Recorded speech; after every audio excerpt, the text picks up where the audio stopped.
Hey folks, coming to you with another video update just to remind you of something special that starts this Sunday, and that is the season of Advent.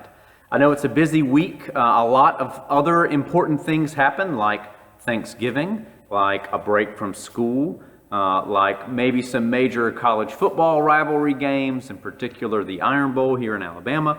There's a lot going on this week. Hopefully some time to rest and reflect. For some of us, a time to celebrate, maybe to eat some food that we love but we don't cook as often. For some of us, this may be a time of sadness, the first big holiday without a loved one, or a remembrance of who isn't around the table.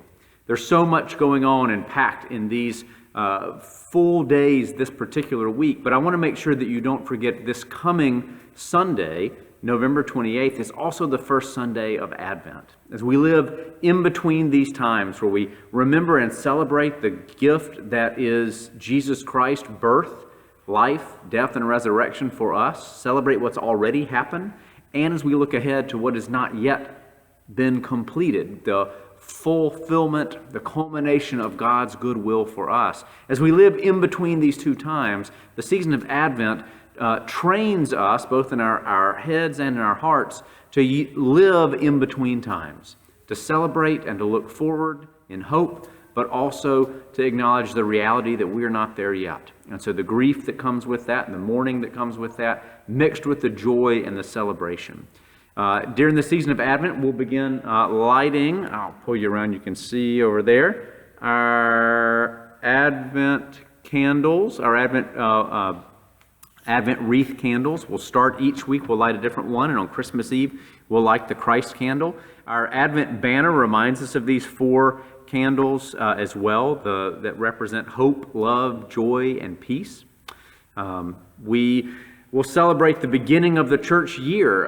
The liturgical calendar of the church always begins in Advent, not on January 1st, but on the first Sunday of Advent, as we remember the beginning of the story of Jesus and the cycles in our church's life that are built around that.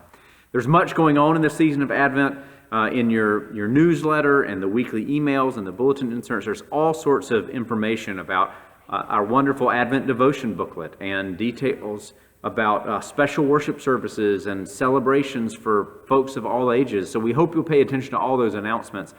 You may have some specific each week announcements about what's going on in that particular week. Advent always includes our always wonderful Cantata Sunday, as well as our service of lessons and carols. And of course, Christmas Eve is the culmination of that.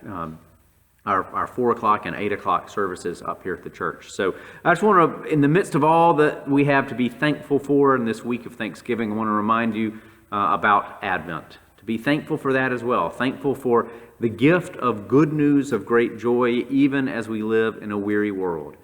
But that our weary world can indeed rejoice, because we know what is coming. We know in whom to place our hope and our trust.